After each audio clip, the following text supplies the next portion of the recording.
Praise the Lord. ദൈവനാമം മഹത്വപ്പെടുമാറാകട്ടെ. അനുഗ്രഹിക്കപ്പെട്ട ഈ നല്ല സമയത്ത് വീണ്ടും ഒരിക്കൽ കൂടെ താങ്കളോട് ദൈവത്തിൻ്റെ വചനം സംസാരിക്കുവാൻ സ്വർഗത്തിലെ ദൈവം നൽകിയ നല്ല ഭാഗ്യത്തിനായി കർത്താവിനെ സ്തോത്രം ചെയ്യുന്നു. ഓരോ ദിവസങ്ങളിലും ദൈവത്തിൻ്റെ അളവറ്റ കൃപ നമ്മെ അത്ഭുതമായി ആശ്ചര്യമായി നടത്തുന്നതിനായി കർത്താവിനെ സ്തുതിക്കുകയാണ്. ഈ പകൽക്കാലം ലോകത്തിൻ്റെ വിവിധ ഭാഗങ്ങളിലായിരുന്നു ഈ സന്ദേശം കേൾക്കുന്ന എല്ലാ മാതാപിതാക്കൾ, സഹോദരി സഹോദരങ്ങൾ, യൗവനക്കാർ, കുഞ്ഞുങ്ങൾ, പലവിധമായ കാര്യങ്ങൾ ചെയ്തുകൊണ്ടിരിക്കുന്ന എല്ലാ പ്രിയപ്പെട്ടവർക്കും വേഗം വരുന്ന നിസ്തുല്യനായ യേശുവിൻ്റെ നാമത്തിൽ സ്നേഹവന്ദനങ്ങളെ അറിയിക്കുകയാണ്. പ്രിയപ്പെട്ടവരെ, കാലം തികഞ്ഞിരിക്കുന്നു. ദൈവത്തിൻ്റെ രാജ്യം സമീപിച്ചിരിക്കുകയാണ്. സുവിശേഷം കേൾക്കുവാൻ, ദൈവത്തോടടുക്കുവാൻ നമുക്ക് ലഭിക്കുന്ന ഓരോ അവസരങ്ങളും പാഴാക്കി കളയാതെ നമ്മുടെ സമയം ദൈവനാമ മഹത്വത്തിനു വേണ്ടി പ്രയോജനപ്പെടുത്തുവാൻ സ്വർഗത്തിലെ ദൈവം സഹായിക്കുമാറാകട്ടെ. ഈ എപ്പിസോഡ് മുഖാന്തരം ഓരോ ആഴ്ചകളിലും ദൈവ സന്ദേശം കേൾക്കുന്ന എല്ലാ കുടുംബങ്ങളെയും കർത്താവ് അനുഗ്രഹിക്കുമാറാകട്ടെ. പ്രത്യേകമായ ഒരു ചിന്താവിഷയം ഇന്ന് പകൽക്കാലം കൈമാറുവാൻ കർത്താവിൽ ആഗ്രഹിക്കുകയാണ്. ജോസുവയുടെ പുസ്തകം 3-ാം അധ്യായം 7-ാം വാക്യത്തിൻ്റെ അവസാന ഭാഗം. യോശുവയുടെ പുസ്തകം 3-ാം അധ്യായം 7-ാം വാക്യത്തിൻ്റെ അവസാന ഭാഗം.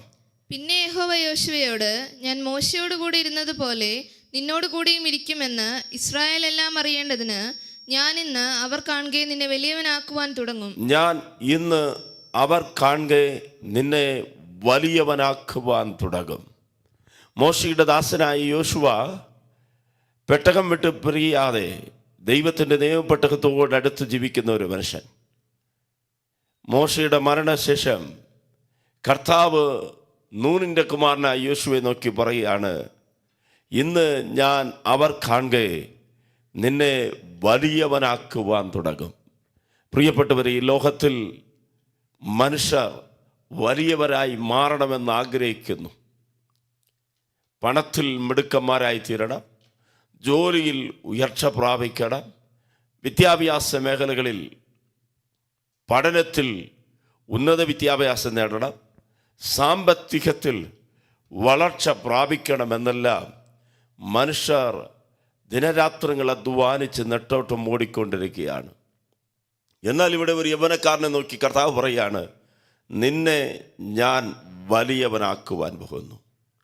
നിന്റെ ചാർച്ചക്കാർ, നിന്റെ കുടുംബക്കാർ, നിന്റെ സ്നേഹിതർ, നിന്നോടൊപ്പമായിരിക്കുന്ന ജനത്തിൻ്റെ നടുകെ അവർ കാണുകെ ഇന്ന് ഞാൻ നിന്നെ വലിയവനാക്കുവാൻ പോകുന്നു. എന്നെ കേൾക്കുന്ന പ്രിയപ്പെട്ടവരെ, ഐശ്വര്യവും സമ്പത്തും ദൈവത്താൽ വരുന്നു. ദൈവം ഒരു വ്യക്തിയെ, ഒരു മനുഷ്യനെ അനുഗ്രഹിച്ചാൽ ആരെ കൊണ്ടും തടയുവാൻ കഴിയത്തില്ല. ഒരു മനുഷ്യനെ ദൈവം ഉയർത്തണമെന്ന് ആഗ്രഹിച്ചാൽ ആ മനുഷ്യനെ തകർക്കുവാൻ ഒരു ശക്തിക്കും കഴിയത്തില്ല. റോമാലേഖനം 8-ാം അധ്യായം 31-ാം വാക്യത്തിൽ കർത്താവ് നമ്മുടെ പക്ഷത്താണെങ്കിൽ നമുക്ക് പ്രതികൂലമായി നിൽക്കുന്നവൻ ആര്? സങ്കീർത്തനം ഇപ്രകാരം പറയുന്നു, കർത്താവ് എൻ്റെ പക്ഷത്തുണ്ട്, മനുഷ്യൻ എനിക്കെന്ത് ചെയ്യും? അതേ പ്രിയപ്പെട്ടവരെ, ദൈവം നമുക്ക് അനുകൂലമായി മാറണം, കർത്താവ് നമ്മെ പണിയണം. അതുകൊണ്ടാണ് 127-ാം സങ്കീർത്തനം 1-ാം വാക്യത്തിൽ പറയുന്നു, യഹോവ വീട് പണിയാതിരുന്നാൽ പണിയുന്നവർ വൃഥ അധ്വാനിക്കുന്നു. ഈ പകൽക്കാലം യൗവനക്കാരായി, കൊച്ചുമക്കളായി, കുടുംബ ഉത്തരവാദിത്വമുള്ളവരായി, കുടുംബനാഥന്മാരായി, കുടുംബത്തിൻ്റെ നായികമാരായി, മാതാപിതാക്കളായി, ദൈവദാസന്മാരായി അനേകം പേർ ഈ സന്ദേശം കേൾക്കുന്നു. പ്രിയപ്പെട്ടവരോട് പറയട്ടെ, ഇന്ന് ലോകം കാണുക, മനുഷ്യർ കാണുക, താങ്കൾ ഏത് സ്ഥലത്ത് ജോലി ചെയ്യുന്നു, ഏത് ജനത്തിൻ്റെ നടുവിലായിരിക്കുന്നു, എവിടെ വിദ്യാഭ്യാസം ചെയ്യുന്നു, ഏത് പ്രസ്ഥാനത്തിലായിരിക്കുന്നു, അവർ കാണുക ഞാൻ നിന്നെ വലിയവനാക്കുവാൻ പോകുകയാണെന്ന് കർത്താവ് നമ്മോട് ഒരു വാക്ക് പറഞ്ഞാൽ എത്ര പേർക്ക് സന്തോഷമുണ്ടാകും? ഈ പകൽക്കാലം കർത്താവ് നമ്മെ വലിയവരായി മാറ്റണം. നാം സ്വന്തമായി വലിയവരായി മാറുവാൻ പ്രയത്നിക്കുന്നതിനേക്കാൾ, അധ്വാനിക്കുന്നതിനേക്കാൾ ദൈവം നമ്മെ വലിയവരായി മാറ്റണം. ദൈവം നമ്മെ ഉയർത്തണം. ഉയർച്ചയും നന്മയും അനുഗ്രഹവും ദൈവത്തിൽ നിന്ന് വരണം. യോശുവയോട് ദൈവം പറഞ്ഞതുപോലെ 4-ാം അധ്യായം 14-ാം വാക്യം വായിച്ചാൽ നമുക്ക് മനസ്സിലാകുവാൻ കഴിയും. അന്ന് യഹോവ യോശുവയെ എല്ലാ ഇസ്രായേലിന്റെയും മുൻപാകെ വലിയവനായി മാറ്റി. പ്രിയപ്പെട്ടവരെ, ദൈവം നമ്മോട് ഏതെങ്കിലും വാഗ്ദത്തം പറഞ്ഞിട്ടുണ്ടെങ്കിൽ വാഗ്ദത്തങ്ങളിൽ കർത്താവ് വിശ്വസ്തനാണ്, വാക്ക് മാറാത്തവനാണ്. ഇന്ന് ഈ സന്ദേശം കേൾക്കുന്ന മാതാവേ, പിതാവേ, സഹോദര, സഹോദരി, ദൈവദാസനെ, താങ്കളോട് എന്തെങ്കിലും ദൈവത്തിൻ്റെ ആത്മാവ് അറിയിച്ചിട്ടുണ്ടെങ്കിൽ വള്ളിക്കോ പുള്ളിക്കോ മാറ്റമില്ലാതെ അത് നിവർത്തിക്കേണ്ട സമയത്ത് ദൈവം നിവർത്തിക്കും. ഞാൻ പലപ്പോഴും പറയുന്ന ഒരു വാക്യമുണ്ട്, ഒരു വാക്കുണ്ട്. നാം ചെയ്യേണ്ടത് നാം ചെയ്താൽ ദൈവം ചെയ്യേണ്ടത് ദൈവം നമുക്ക് വേണ്ടി ചെയ്യും. ഒരിക്കൽ കൂടെ ആവർത്തിക്കാം. നാം ചെയ്യേണ്ടത് നാം ചെയ്യുമ്പോൾ ദൈവം നമുക്ക് വേണ്ടി ചെയ്യേണ്ടത് ദൈവം ചെയ്യും. ഈ യോശുവയെ ദൈവം വലിയവനാക്കുവാൻ തുടങ്ങി, അല്ലെങ്കിൽ വലിയവനാക്കി. യോശുവയുടെ ജീവിതത്തിൽ ഇത്രയും ഉയർച്ച ഉണ്ടാകുവാൻ കാരണമായത് എന്താണ്? ഒരു 7 കാര്യങ്ങൾ വേഗത്തിൽ ഞാൻ പറയുവാൻ ആഗ്രഹിക്കുകയാണ്. കർത്താവ് നമ്മയും ഈ ദിവസങ്ങളിൽ അനുഗ്രഹിക്കട്ടെ. ഈ സന്ദേശം കേൾക്കുന്ന പലർ സാമ്പത്തികമായ ഞെരുക്കത്തിലുള്ളവരുണ്ട്, കടഭാരങ്ങളിലുണ്ട്, കുടുംബ തകർച്ചകളിലായിരിക്കുന്നവരുണ്ട്, രോഗക്കണിയിലായിരിക്കുന്നവരുണ്ട്. ഏത് മേഖലയിലുള്ളവരാണെങ്കിലും വളരെ ആത്മാർത്ഥമായി ഈ ദൈവികമായ സന്ദേശം കേൾക്കുക. വചനത്തിന് നമ്മുടെ ജീവിതത്തിൽ വ്യത്യാസം വരുത്തുവാൻ കഴിയും. വചനത്തിന് അത്ഭുതം ചെയ്യുവാൻ കഴിയും. വചനത്തിന് രൂപാന്തരമുണ്ടാക്കുവാൻ കഴിയും. സകലത്തെയും കർത്താവ് തൻ്റെ വചനത്താൽ ഉടവായതൊന്നും അവനിൽ കൂടാതെ ഉണ്ടായിട്ടില്ല. അതേ പ്രിയപ്പെട്ടവരെ, ഇന്ന് ഞാൻ പ്രസംഗിച്ചു കൊണ്ടിരിക്കുമ്പോൾ വചനം കേട്ടുകൊണ്ടിരിക്കുന്ന താങ്കളുടെ ജീവിതത്തിൽ വലിയ രൂപാന്തരങ്ങൾ ഉണ്ടാകുവാൻ പോകുന്നു. വിശ്വസിച്ചാൽ ദൈവത്തിൻ്റെ മഹത്വം കാണും. യോശുവയുടെ പുസ്തകം 24-ാം അധ്യായത്തിൻ്റെ 23-ാമത്തെ വാക്യം വായിക്കുമ്പോൾ, ആകയാൽ ഇപ്പോൾ നിങ്ങളുടെ ഇടയിലുള്ള അന്യദൈവങ്ങളെ നീക്കിക്കളഞ്ഞ് ഇസ്രായേലിന്റെ ദൈവമായ യഹോവയിങ്കലേക്ക് നിങ്ങളുടെ ഹൃദയം ചായ്പിൻ എന്ന് അവൻ പറഞ്ഞു. യോശുവ ഇസ്രായേൽ ജനത്തോട് പറയുകയാണ്, അന്യ ദൈവങ്ങളെ വിട്ടിട്ട് നിങ്ങൾ യഹോവയിങ്കിലേക്ക് തിരിയണം. അത് 24-ാം അധ്യായത്തിൻ്റെ 15-ാം വാക്യം വായിച്ചാൽ പ്രകാരം പറയപ്പെട്ടിരിക്കുന്നു, യഹോവയെ സേവിക്കുന്നത് നന്നല്ലെന്ന് നിങ്ങൾക്ക് തോന്നുന്നെങ്കിൽ നദിക്കക്കരെ വെച്ച് നിങ്ങളുടെ പിതാക്കന്മാർ സേവിച്ച ദേവന്മാരെയോ നിങ്ങൾ പാർത്തുവരുന്ന ദേശത്തിലെ അമോര്യരുടെ ദേവന്മാരെയോ ആരെ സേവിക്കുമെന്ന് ഇന്ന് തിരഞ്ഞെടുത്തുകൊള്ളുവിൻ. ഞാനും എൻ്റെ കുടുംബവുമോ ഞങ്ങൾ യഹോവയെ സേവിക്കും. ജോഷുവയുടെ ജീവിതത്തിൽ വലിയൊരു തീരുമാനമുണ്ടായിരുന്നു. ഞാനും ഞങ്ങളുടെ കുടുംബവുമോ ഞങ്ങൾ യഹോവയെ സേവിക്കും. എന്താ ദൈവം യോശുവയെ വലിയവനാക്കുവാൻ തുടങ്ങിയത്? ദൈവത്തെ ആരാധിക്കുന്നതിൽ, ദൈവത്തെ സേവിക്കുന്നതിൽ, ദൈവനാമത്തെ മഹത്വപ്പെടുത്തുന്നതിൽ ജോഷുവയ്ക്കൊരു തീരുമാനമുണ്ടായിരുന്നു. ഇന്നൊരു ചോദ്യം ചോദിക്കുവാൻ ആഗ്രഹിക്കുന്നു. താങ്കൾ ആരെയാണ് സേവിക്കുന്നത്? സത്യ ദൈവത്തെ സേവിക്കുന്നോ, അല്ലെങ്കിൽ ദൈവമല്ലാതെ മറ്റൊന്നിനെയാണോ ആരാധിക്കുന്നത്? ജോഷുവ 20 ലക്ഷം പുരുഷാരത്തിന് മുൻപിൽ നിന്നുകൊണ്ട് തനിക്ക് മുൻപിലുള്ള ജനക്കൂട്ടത്തെ നോക്കി ധൈര്യത്തോട് പറയുകയാണ്, ഞാനും എൻ്റെ കുടുംബമോ ഞങ്ങൾ യഹോവയെ സേവിക്കും.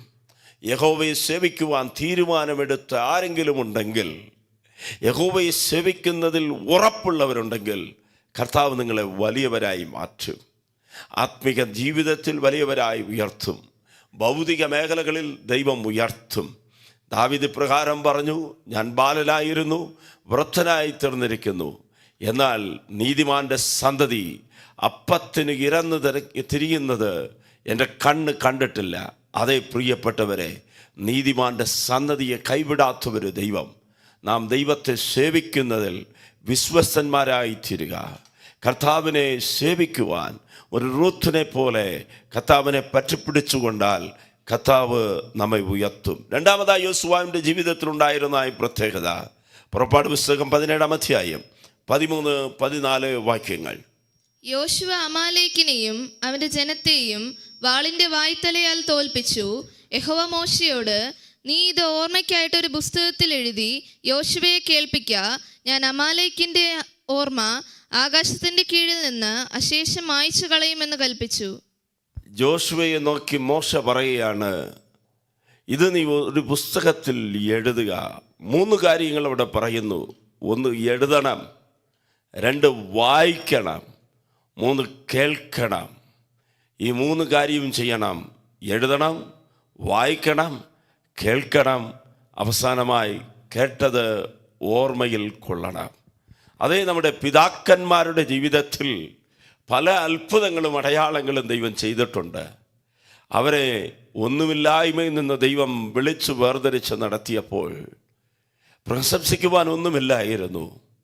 പലപ്പോഴായി അമലേക്കിൻ്റെ ശക്തികൾ എതിരെ എഴുന്നേറ്റ് വന്നപ്പോൾ, പലവിധമായ രോഗത്തിൻ്റെ ശക്തികൾ വന്നപ്പോൾ, ഏകാന്തതകൾ, വെല്ലുവിളികൾ, അപമാനങ്ങൾ, നിന്ദകൾ കടന്നു വന്നപ്പോൾ പരാജയപ്പെട്ടു പോകുവാൻ അനുവദിക്കാതെ വടി ഉയർത്തിപ്പിടിച്ച ഒരു മോശയെ പോലെ പ്രാർത്ഥനാമുറിയിൽ ദൈവസന്നിധിയിൽ ഇടിവ് നിന്നപ്പോൾ പലപ്പോഴും വന്ന പ്രതികൂലങ്ങളെ ദൈവം മാറ്റി.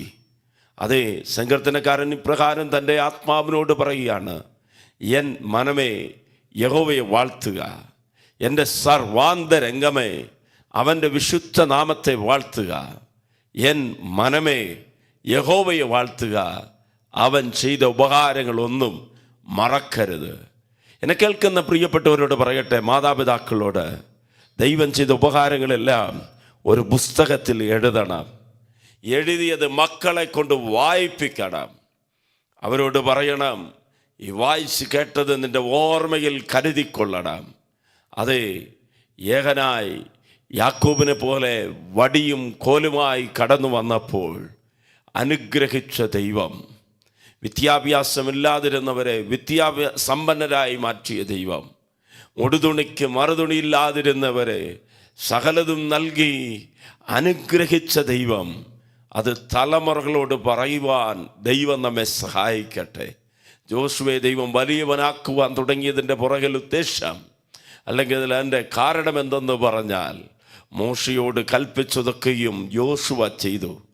മോശയെ ദൈവം നടത്തിയതെല്ലാം യോശുവ അറിഞ്ഞിരുന്നത് കൊണ്ട് സങ്കീർത്തനം 34:8 പറയുന്നത് പോലെ, യഹോവ നല്ലവനെന്ന് രുചിച്ചറിവിൻ, അവനെ ശരണം പ്രാപിക്കുന്ന മനുഷ്യൻ ഭാഗ്യവാൻ.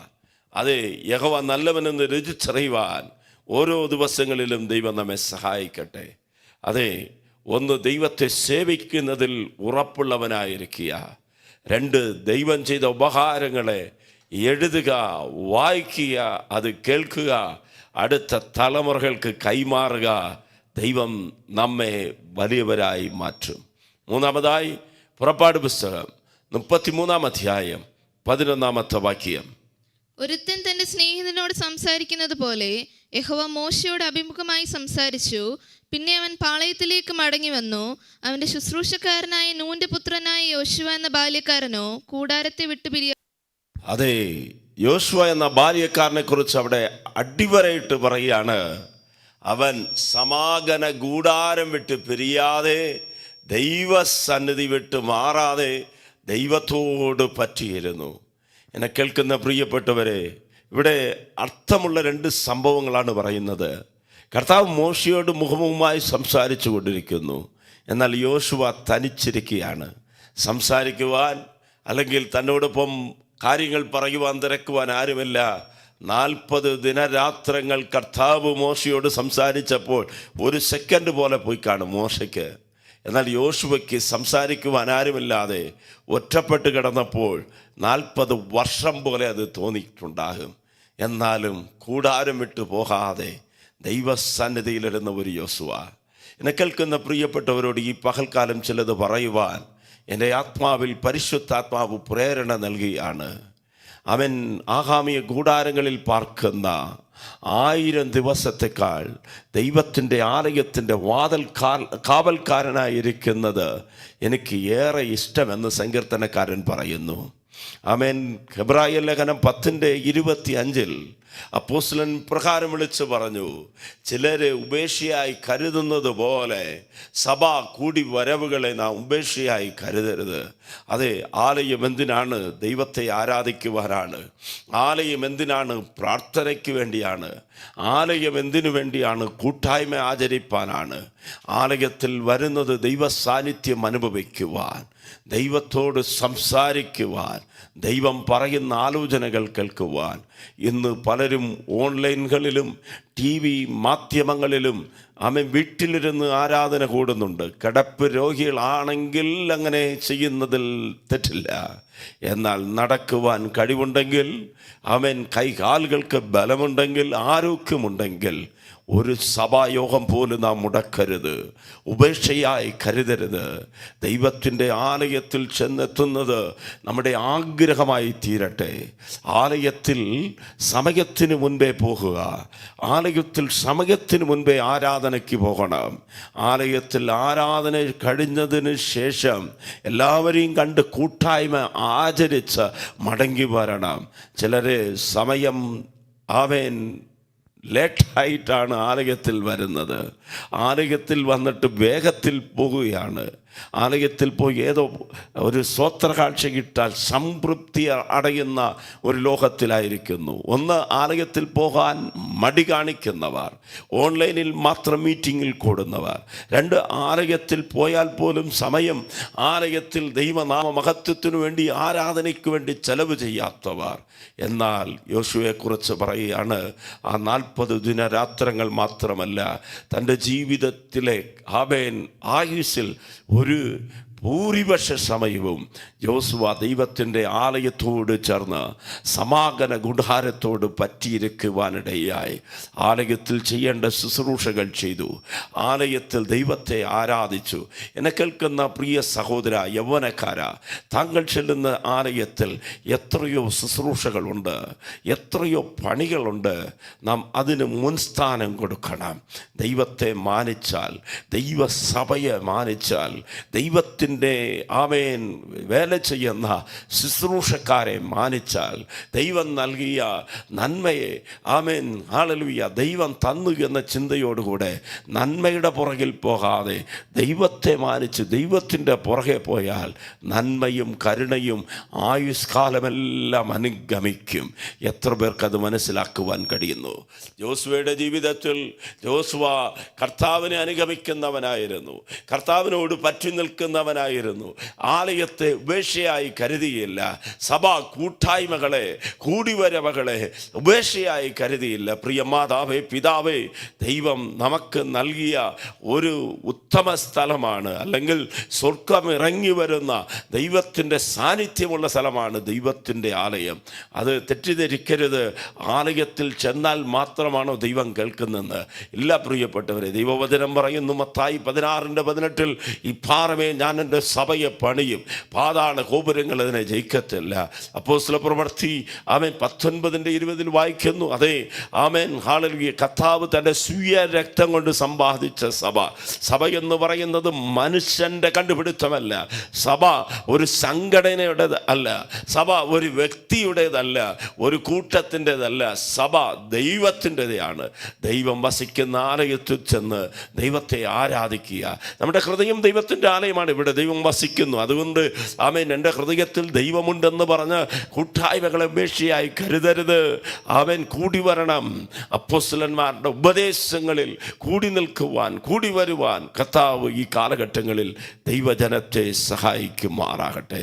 4-ാമത് യോശുവയുടെ പ്രത്യേകത, സംഖ്യാപുസ്തകം 14-ാം അധ്യായം 6 മുതൽ 9 വരെയുള്ളതായ വേദഭാഗങ്ങൾ. ദേശത്തെ ഒറ്റുനോക്കിയവരിൽ നൂന്റെ മകൻ യോശുവയും യെഫുന്നെയുടെ മകൻ കാലേബും വസ്ത്രം കീറി ഇസ്രായേൽ മക്കളുടെ സർവ്വസഭയോടും പറഞ്ഞതെന്തെന്നാൽ, ഞങ്ങൾ സഞ്ചരിച്ച് ഒറ്റുനോക്കിയ ദേശം എത്രയും നല്ല ദേശമാകുന്നു. യഹോവ നമ്മിൽ പ്രസാദിക്കുന്നുവെങ്കിൽ അവൻ നമ്മെ പാലും തേനും ഒഴുകുന്ന ആ ദേശത്തേക്ക് കൊണ്ടുചെന്ന് നമുക്കത് തരും. യഹോവയോട് നിങ്ങൾ മത്സരിക്കുക മാത്രമരുത്, ആ ദേശത്തിലെ ജനത്തെ ഭയപ്പെടരുത്. അവർ നമുക്കിരയാകുന്നു, അവരുടെ ശരണം പോയിപ്പോയിരിക്കുന്നു. നമ്മോടുകൂടെ യഹോവയുള്ളത് കൊണ്ട് അവരെ ഭയപ്പെടരുത്. എന്നെ വളരെ ശ്രദ്ധിക്കുക. 12 പേർ ദേശം ഒറ്റുനോക്കുവാൻ പോയി. ഭൂരിപക്ഷം പേർ, അതായത് 10 പേർ ദുർവർത്തമാനം പറയുമ്പോൾ 2 പേർ മാത്രം വ്യത്യസ്തമുള്ളവരായിരുന്നു. ഇന്ന് ലോകം ഭൂരിപക്ഷത്തിൻ്റെ കൂട്ടത്തിലാണ്, സഭകൾ ഭൂരിപക്ഷത്തിൻ്റെ കൂട്ടത്തിലാണ്, നേതാക്കന്മാർ ഭൂരിപക്ഷത്തിൻ്റെ കൂട്ടത്തിലാണ്. ഞാൻ ഒരിക്കലും വിശ്വസിക്കുന്നില്ല ദൈവം ഭൂരിപക്ഷത്തെ നോക്കി പോകുമെന്ന്. എൻ്റെ ദൈവം, ഞാൻ പ്രസംഗിക്കുന്ന ദൈവം സത്യത്തിന് കൂട്ടുനിൽക്കും. അത് ഒരു വ്യക്തിയാണെങ്കിലും ഒരു കുടുംബമാണെങ്കിലും 2 പേരെ ഉള്ളെങ്കിലും അവർ ദൈവത്തിന് വേണ്ടി നിന്നാൽ കർത്താവ് അവർക്ക് വേണ്ടി നിൽക്കും. 10 പേർ ദുർവർത്തമാനങ്ങൾ പറഞ്ഞ് ജനത്തിൻ്റെ ഹൃദയത്തെ വെള്ളത്തെ പോലെ ഒഴുകിപ്പോകുവാൻ തക്കവണ്ണമായി കലഹമുണ്ടാക്കിയപ്പോൾ 2 പേർ, അതിൽ ജോഷുവ എടുത്ത് പറയുന്നു, അവൻ ദൈവത്തെക്കുറിച്ച് പറയുന്നു, ദൈവം നമ്മുടെ പക്ഷത്തുണ്ട്, ദൈവം നമുക്ക് അനുകൂലമാണ്. ആ പാലും തേനും അവൻ ഒഴുകുന്ന ദേശം, വാഗ്ദത്തത്തിൻ്റെ ദേശം, കാനാൻ ദേശം, ദൈവം അത് നമുക്ക് തരും. ഈ പകൽക്കാലം വചനം കേൾക്കുന്ന പ്രിയപ്പെട്ടവരെ, ശത്രുവായ സാത്താന്റെ ഹൃദയത്തിൽ പറയുന്നത് നീ വിശ്വസിക്കരുത്. ഡോക്ടർ പറഞ്ഞതിനേക്കാൾ ദൈവവചനത്തെ വിശ്വസിക്കുക. സാഹചര്യങ്ങൾ പറയുന്നതിനേക്കാൾ ദൈവവചനം വിശ്വസിക്കുക. നാം കണ്ണുകൊണ്ട് കാണുമ്പോൾ പലതും നമുക്കെതിരായി തോന്നാം. എന്നാൽ നമ്മുടെ ആത്മീയ കണ്ണുകളെ ഒന്ന് തുറന്നിട്ട് ഈ വചനമൊന്ന് മുറുകെ പിടിച്ചിട്ട് പറയണം, എന്നെ ശക്തനാക്കുന്നവൻ മുഖാന്തരം ഞാൻ സകലത്തിലും മതിയായവൻ. ഏത് പ്രതികൂലമായാലും ഏത് രോഗമായാലും അന്യ കണ്ണല്ല, എൻ്റെ സ്വന്തം കണ്ണുകൊണ്ട് ഞാൻ എൻ്റെ അപ്പനെ കാണും. കിടക്കയിൽ കിടക്കുന്ന പ്രിയപ്പെട്ടവരോട് ദൈവാത്മാവ് സംസാരിക്കുകയാണ്. ഈ രോഗത്തെക്കുറിച്ച് നീ പറയുന്നത് നിർത്തിയിട്ട് യേശുവിനെക്കുറിച്ച് സംസാരിക്കുക. കടഭാരത്തെക്കുറിച്ച് സംസാരിക്കുന്നത് നിർത്തിയിട്ട് കർത്താവിനെ ഒന്ന് ഉയർത്തുവാൻ മനസ്സുണ്ടോ? ഈ പകൽക്കാലം കടത്തിൻ്റെ ഗണികളിൽ നിന്ന് കർത്താവ് വിടുവിക്കും. പൈശാചിക ബന്ധനങ്ങളിൽ നിന്ന് ദൈവം വിടുവിക്കും. മുൻപിൽ നിൽക്കുന്ന ഫറവോനെ ശക്തിയെക്കുറിച്ചല്ല, മുൻപിൽ നിൽക്കുന്ന അമലാഖ്യനെക്കുറിച്ചല്ല, മുൻപിൽ നിൽക്കുന്ന മല്ലന്മാരെക്കുറിച്ചല്ല പറയേണ്ടത്. എൻ്റെ കൂടെ ഇരിക്കുന്ന, എൻ്റെ വലത്തുഭാഗത്ത് നിൽക്കുന്ന കർത്താവിനെ ഉയർത്തുവാൻ ഇന്ന് പകൽക്കാലം മനസ്സുണ്ടോ? ജോഷുവയെ കർത്താവ് അനുഗ്രഹിക്കുവാൻ കാരണം, ജോഷുവയെ കർത്താവ് വലിയവനാക്കുവാൻ കാരണം, ജോഷുവയുടെ ഹൃദയം കർത്താവിനെ കാണുന്നതായിരുന്നു. പ്രതികൂലത്തെയല്ല, കാറ്റിനെയും തിരമാലകളെയും കാണുന്നതിനേക്കാൾ യേശുവിനെ കാണുക. യേശു ഉള്ള പടകിൽ കാറ്റടിക്കാം, തിരമാലകൾ വരാം, എന്നാൽ കാറ്റിനെയും കടലെയും ശാന്തമാക്കുവാൻ കഴിയുന്നവനായ കർത്താവ് അമരത്ത് തലയണവിച്ച് കിടക്കുകയാണെങ്കിൽ ഒരു ശക്തിക്ക് നമ്മെ തൊടുവാൻ കഴിയത്തില്ല. ഈ പകൽക്കാലം വിശ്വസിക്കുക, ദൈവ മഹത്വം കാണും. വിശ്വാസത്തിൻ്റെ വാക്കുകൾ പറയണം. 5-ാമതായി യോശുവയെക്കുറിച്ച് പറയപ്പെടുന്നതായ മനോഹരമായ 2 വചനങ്ങൾ ഞാൻ പറയുവാൻ ആഗ്രഹിക്കുകയാണ്. 1-ാമതായി യോശുവയുടെ പുസ്തകം 1-ാം അധ്യായം 1-ാം വാക്യം, 2-ാമതായി യോശുവയുടെ പുസ്തകം 24-ാം അധ്യായത്തിൻ്റെ 29-ാമത്തെ വാക്യം. യോശുവയുടെ പുസ്തകം 1-ാം അധ്യായം 1-ാം വാക്യം വായിച്ചു കേൾക്കാം. യഹോവയുടെ ദാസനായ മോശയുടെ മരണശേഷം യഹോവ നൂന്റെ മകനായ മോശയുടെ ശുശ്രൂഷകനായ യോശുവയോട് അരുളി ചെയ്തത്. അതെ, യഹോവയുടെ ദാസനായ മോശ, എന്നാൽ മോശയുടെ ശുശ്രൂഷക്കാരനായ യോശുവ. പ്രിയപ്പെട്ടവരെ, ആരംഭം അല്പമെങ്കിലും, ആരംഭം ചെറുതെങ്കിലും അവസാനമാണ് ഏറ്റവും വലുത്. ആരംഭത്തിൽ മോശയെ ദൈവം അഭിസംബോധന ചെയ്യുമ്പോൾ കർത്താവിൻ്റെ ശുശ്രൂഷക്കാരനായി പറയുന്നു. എന്നാൽ യോശുവയെക്കുറിച്ച് പറയുമ്പോൾ മോശയുടെ ശുശ്രൂഷക്കാരൻ. അതെ, ദൈവദാസനെ ശുശ്രൂഷിച്ച മോശ, അവൻ മോശയെ ശുശ്രൂഷിച്ച യോശുവ. ഇന്ന് പലരും ദൈവവേല എന്ന് പറഞ്ഞ് ദൈവത്തിന് വേണ്ടി നിൽക്കുന്നവരെ ശുശ്രൂഷിക്കുവാൻ മറക്കുകയാണ്. മനുഷ്യപുത്രനായ യേശു ഈ ലോകത്തിൽ വന്നത് ശുശ്രൂഷ ചെയ്യിപ്പാനല്ല, ശുശ്രൂഷ ചെയ്യുവാൻ. അതുകൊണ്ടാണ് ശിഷ്യന്മാരുടെ കാല് വരെ കർത്താവ് കഴുകിയത്. നമുക്കൊരു മാതൃകയുണ്ട്, കർത്താവ് യേശുവാണ്. നാം ശുശ്രൂഷ ചെയ്യുന്നവരായി തീരണം. നമ്മെ ആക്കി വച്ചിരിക്കുന്ന സഭയിൽ ശുശ്രൂഷിക്കുന്നവരായി തീരണം. എത്ര ഡിഗ്രി ഉണ്ടെങ്കിലും, എത്ര പേരുണ്ടെങ്കിലും, എത്ര സമ്പത്തുണ്ടെങ്കിലും, എത്ര അധികാരമുണ്ടെങ്കിലും, ദൈവത്തിൻ്റെ ആലയത്തിൽ വരുമ്പോൾ ഒരു ദാസനെ പോലെ, ഒരു അടിമയെ പോലെ നമ്മെ താഴ്ത്തി സമർപ്പിച്ച് ശുശ്രൂഷിക്കുവാൻ മനസ്സുണ്ടോ? പ്രിയപ്പെട്ടവരെ, രോഗികളെ ശുശ്രൂഷിക്കുവാൻ, ദൈവദാസന്മാരെ ശുശ്രൂഷിക്കുവാൻ, അനാഥകളെ ശുശ്രൂഷിക്കുവാൻ, വിധവകളെ ശുശ്രൂഷിക്കുവാൻ, ദൈവത്തിൻ്റെ ആലയത്തിൻ്റെ കാവൽക്കാരനായിരിക്കുവാൻ നമുക്ക് പ്രിയമുണ്ടെങ്കിൽ ജോഷുവയെ ഉയർത്തിയതുപോലെ ദൈവം ഉയർത്തും. അവസാനത്തിൽ ജോഷുവയെക്കുറിച്ച് ദൈവം പറഞ്ഞ സാക്ഷ്യമാണ് 24 അധ്യായത്തിൻ്റെ 29 വാക്യം. അതിന്റെ ശേഷം യഹോവയുടെ ദാസനായ നൂന്റെ മകനായ യോശുവ, യഹോവയുടെ ദാസനായ നൂനിന്റെ മകനായ യോശുവ 110 വയസ്സുള്ളവനായി മരിച്ചു. 110 വയസ്സുള്ളവനായി മരിച്ചു. ജോഷുവയുടെ ആരംഭം മോശയുടെ ശുശ്രൂഷക്കാരനായി ആരംഭിച്ചെങ്കിൽ അവസാനം വരുമ്പോൾ ദൈവത്തിൻ്റെ ശുശ്രൂഷക്കാരനായി മാറി. പ്രിയപ്പെട്ടവരെ, ദൈവത്തിൻ്റെ ശുശ്രൂഷക്കാരനായി മാറുന്നതിന് മുൻപ് മോശയെ ശുശ്രൂഷിക്കുന്ന ഒരു അനുഭവം ദൈവം തരട്ടെ. മോശയുടെ ശുശ്രൂഷകനായിരുന്ന് അതിൽ വിശ്വസ്തനായിരിക്കുന്നവനെ ദൈവത്തിൻ്റെ വേലക്കാരനായി, ദൈവത്തിൻ്റെ ശുശ്രൂഷക്കാരനായി കർത്താവ് ഉയർത്തും. 6-ാമതായി യോശുവയെക്കുറിച്ച് പറയപ്പെട്ടിരിക്കുന്ന മനോഹരമായ ഒരു വാക്യം, അവൻ സംഖ്യാപുസ്തകം 28 അധ്യായത്തിൻ്റെ 18 മുതൽ 20 വരെ ഉള്ളതായ വാക്യങ്ങൾ. യഹോവ മോശയോട് കൽപ്പിച്ചത്, എന്റെ ആത്മാവുള്ള പുരുഷനായി നൂന്റെ മകനായ യോശുവയെ വിളിച്ച് മതി. എൻ്റെ ആത്മാവുള്ള പുരുഷനായ നൂനിൻ്റെ മകനായ യോശുവ. കർത്താവ് അവനെ വലിയവനാക്കിയതിൻ്റെ രഹസ്യം എന്താണ്? നൂനിൻ്റെ മകനായ യോശുവയ്ക്കകത്ത് ദൈവത്തിൻ്റെ ആത്മാവുണ്ടായിരുന്നു. എന്നെ കേൾക്കുന്ന പ്രിയപ്പെട്ടവരോട് ചോദിക്കട്ടെ, താങ്കളുടെ ജീവിതത്തിൽ ദൈവത്തിൻ്റെ ആത്മാവുമായി ബന്ധമുണ്ടോ? റോമാലേഖനം 8 അധ്യായത്തിൽ വായിക്കുന്നു, ക്രിസ്തുവിൻ്റെ ആത്മാവില്ലാത്തവൻ ക്രിസ്തുവിനുള്ളവനല്ല. ജഡത്തിൽ ജീവിക്കുന്നവരായി തീരരുത്. ജഡത്തിൻ്റെ ചിന്ത മരണമാണ്, ആത്മാവിൻ്റെ ചിന്തയോ ജീവനും ചൈതന്യവുമായി മാറുന്നു. ആത്മാവിൻ്റെ ചിന്ത നമുക്കുണ്ടാകണം, ആത്മീകമായ ചിന്ത ഉണ്ടാകണം. പരിശുദ്ധാത്മാവിനാൽ നയിക്കപ്പെടുന്ന ഒരു ജീവിതമുണ്ടെങ്കിൽ കർത്താവ് നമ്മെ വലിയവനാക്കും. അവസാനമായി ഒരു കാര്യം കൂടെ പറഞ്ഞ് പ്രാർത്ഥിക്കട്ടെ. ആവർത്തന പുസ്തകം 34 അധ്യായത്തിൻ്റെ 9 വാക്യം.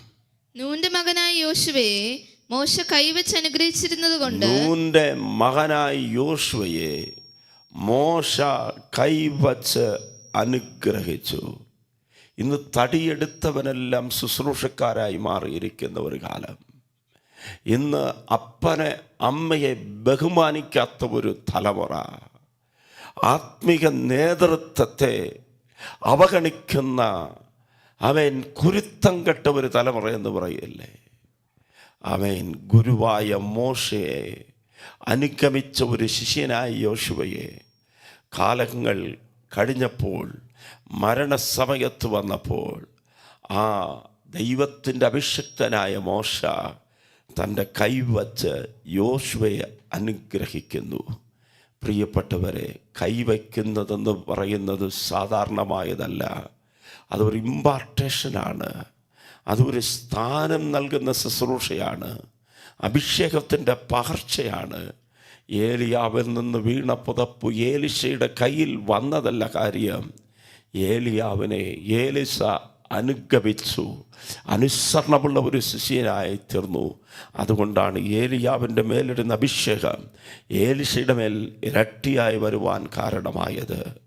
1 തീമോത്തേസിൻ്റെ പുസ്തകം 4:14 പൗലോസ് തീമോത്തേസിന് പറയുന്നു, അനേക സാക്ഷികൾക്ക് മുൻപായി നിൻ്റെ മേൽ കൈവച്ചപ്പോൾ ഉണ്ടായ ആ കൃപാവരത്തെ നീ ജ്വലിപ്പിക്കണം.